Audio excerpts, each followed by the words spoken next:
Zach Sang and the gang.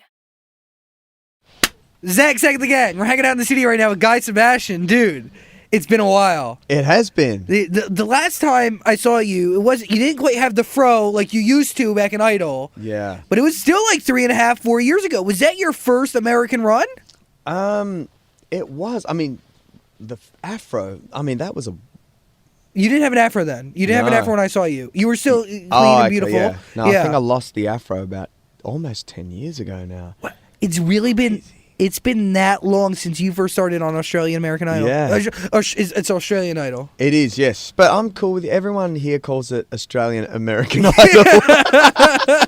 It's funny. It's I think Idol started in England. Yeah. It was called Pop Idol or something. And then I think you guys in America did it in 2002. And a few months later, we did it in Australia. And at the time, I had no idea what it was. I was like, will this make it to TV? And you know, we were very clueless. And we were just talking about how I met my prime minister. And at the time, like, no one told us on the show. And like, I was wearing sweatpants. And I mean, it was crazy. You know, I was from a pretty small town.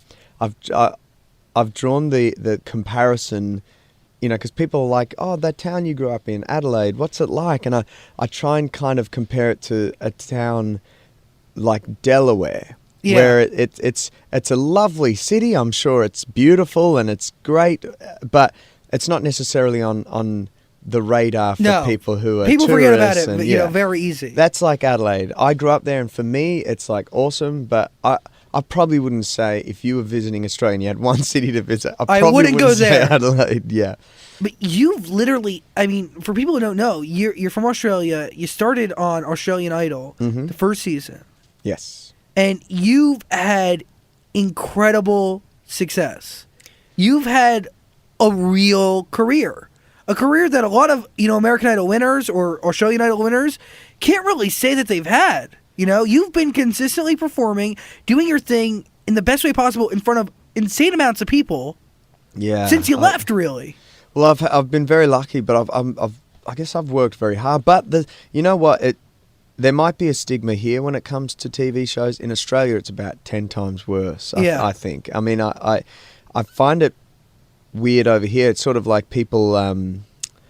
You know, if people say, oh, this dude, he was on Australian American Idol or whatever, and people are like, oh, dude, that's awesome. Where I think in Australia, it's great, like you were on a show and it gave you a platform, but there's then kind of a stigma that you have to overcome. And it, you know, trust me, like I had to work pretty hard to just to remind people that literally I'm just a producer and a songwriter. Like I'm a singer and that's first and foremost what I do. Like I never really wanted to be on television as a television star or anything. I just wanted to make records. And but I think once I think people kind of got that pretty quickly. Yeah. And then I just had to, I guess I had to prove everybody, you know, just to prove to everyone that I had what it took to be an artist. Yeah, you didn't want the first thing for when people look at you and they go, that you're synonymous with Australian Idol. Because, like, we draw the comparison to you and Kelly Clarkson, right? Yeah. We just did it. And when you think about Kelly Clarkson right now, you don't even really think about American Idol anymore. She separated herself so beautifully from Idol. Like when you say Kelly Clarkson, you name her songs. That's the first thing that comes to mind. It's not American Idol anymore. Yeah, well, I think the difference is Kelly's an artist as well. You know, like I think that's. I mean, I love this city. I love being in New York, and probably the thing that I remember most. I lived here for a while, and I lived in Gramercy Park, and now I'm in LA, but I think. You look at this city and you go down to the village and you go to the Village Underground or Cafe Wire and all these great places where there's the sickest singers, dude. Like, there's amazing singers everywhere. But I think to then kind of be an artist, it's a whole different ball game. There's so much more involved. And I think Kelly's made that transition well because she can write. You know, she knows what she wants on a career level. She's very headstrong. And you know, I was fortunate enough to spend some time with Kelly many years ago. And I just remember thinking, man, she's super ballsy. You know, like she really knows what she wants and she has vision and she's a true artist. That's incredible. Wow, that's wild. So, okay, just walk me through it now. You're living in Los Angeles, you said. Mm-hmm. So no more Australia, or do you go to Australia often? Oh, definitely. Yeah, I'm still in Australia. Like I've got a place in LA, but I'm back and forth between Sydney and LA. So far, I've only really got to spend about 5 days in Australia this year. Yeah. But yeah, I mean, I guess I've still got a career in Australia that I have to maintain and all that sort of stuff, and fans and stuff that are still there, and I can't just abandon the place. But likewise here, there's a lot of new fans that I'm making here, and I want to make sure I'm sowing the time into them as well by giving them music and things that speak to them and music that affects them, and you know, I released a song.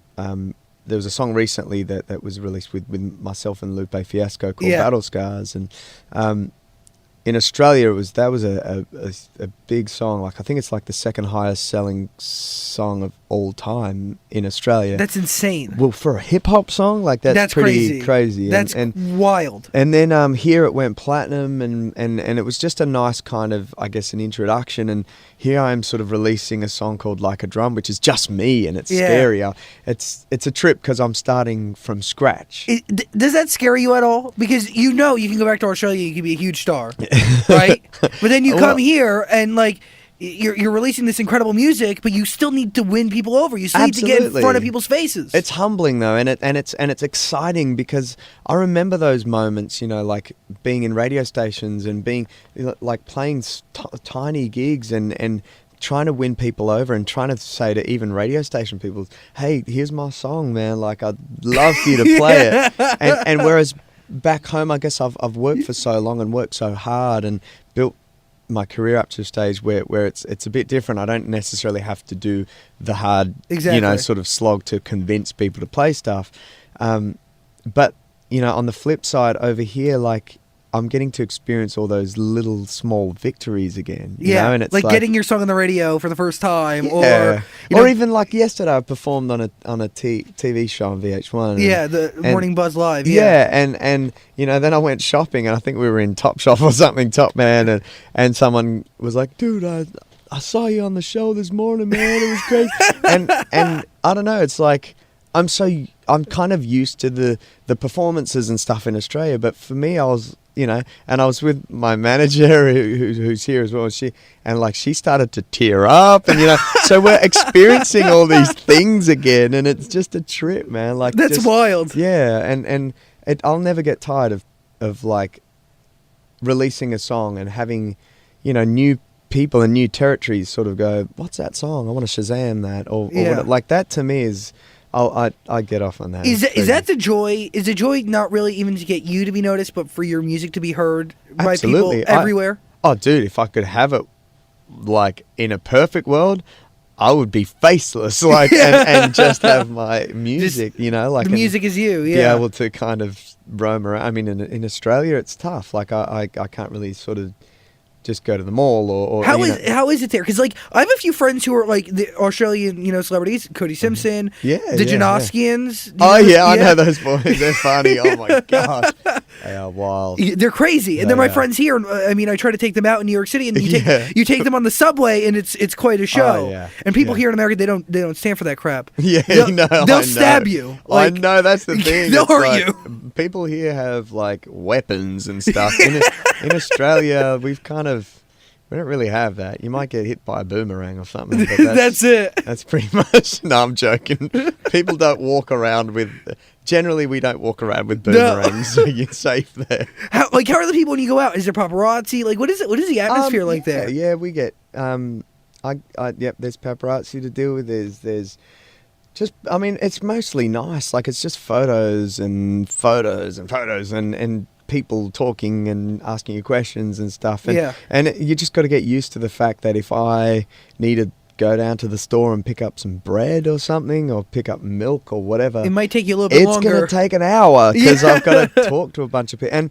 And the thing is, I love that, and I see every exchange with somebody as an opportunity to be a positive thing in their day, you know, and that's awesome. It is awesome, but then there has to be some sort of limit. There's only so much. There's only so many people I can talk to. Yeah, there's only so much a human can kind of do, and you're going to compromise something else at the end of the day. But you know, I love my life. I love that my life is music. You know, like I learn every day. Even I've been doing it for a little while, but it's like it continually spins me out how music affects people. And you asked before sort of what the biggest thing I guess that I get off on is that exact thing. Like sitting in my car and my song might come on the radio and I'll look across and like someone will be driving, and this has happened a few times. I'll see someone singing my song on the way to work, and just to see how happy they are, the joy, right? Yeah, it's such a cool feeling. And you know, it's funny because you can have that, you know, like a song like a Drum, which is a happy up-tempo great song, by the way. Oh, thank you, bro. And then there's something like Battle Scars or some of the other kind of more deep sort of thought-provoking ballads, and either one is so powerful, you know. Music it's just powerful.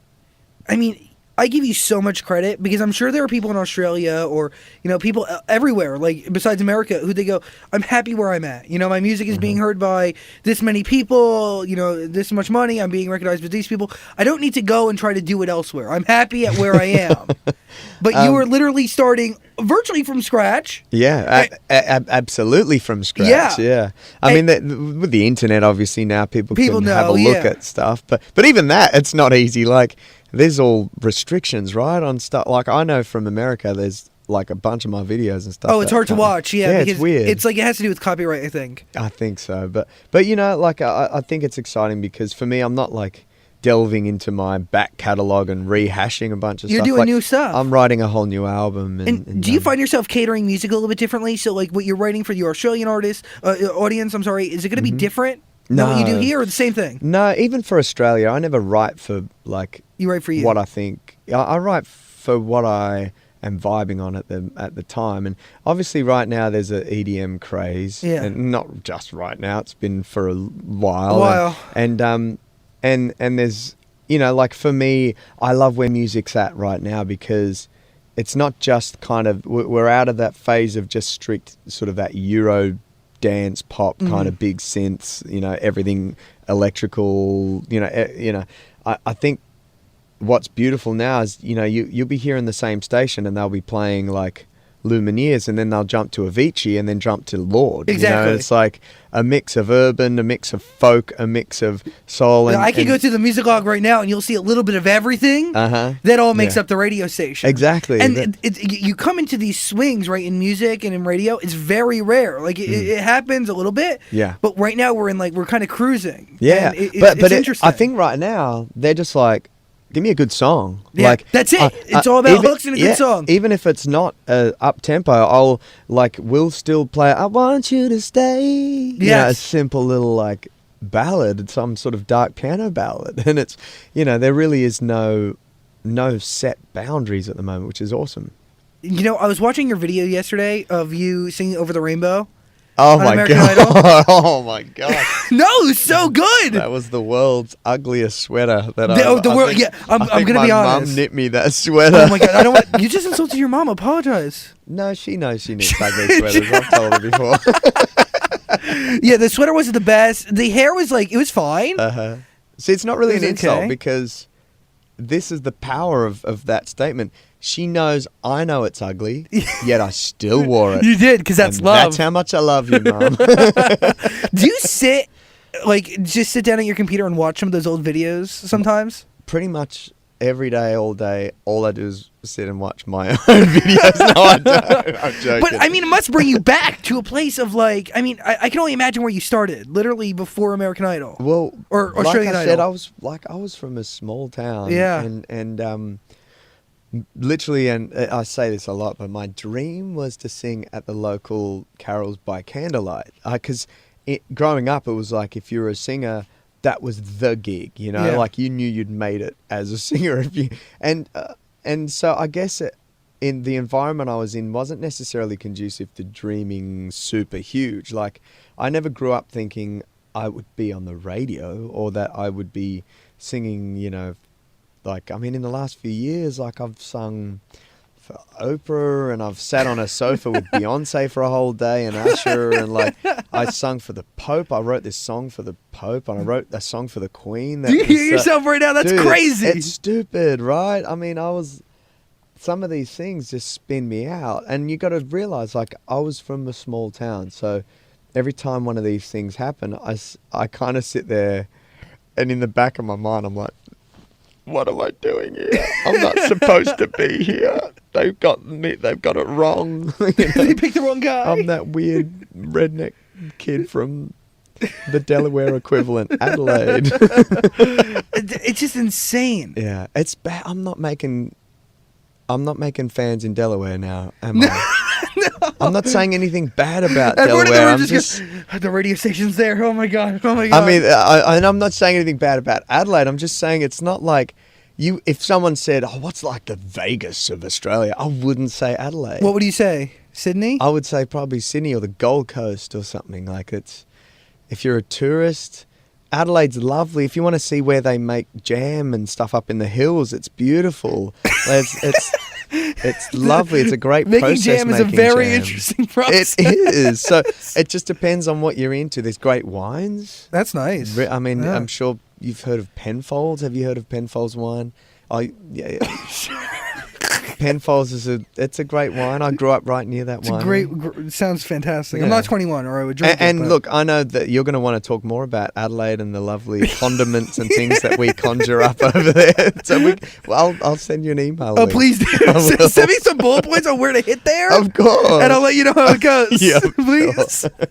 Tell me about the current single that you have now. It's called Like a Drum, and it is, I guess, a combination of all those things I was talking about before. You know, it's definitely comes from a folk soul sort of place, and the song really was written. I was in a break room actually, and I just had my guitar, and I wrote a majority of the song just kind of on guitar, and then it became a much kind of bigger production, and we married the organic song with kind of an EDM track. I guess, you know, when people hear it, they'll sort of know what I'm talking about. It's definitely a fusion, and you know, it's I love what Avicii's doing. I love that kind of sound, and it's something I've been going for the last couple of years, and yeah, I feel very happy with the way the music industry's gone, because it swung basically right into exactly what I've been doing for the last couple of years. I think it's a perfect time for you to break into American radio and to break into the American, the way of life.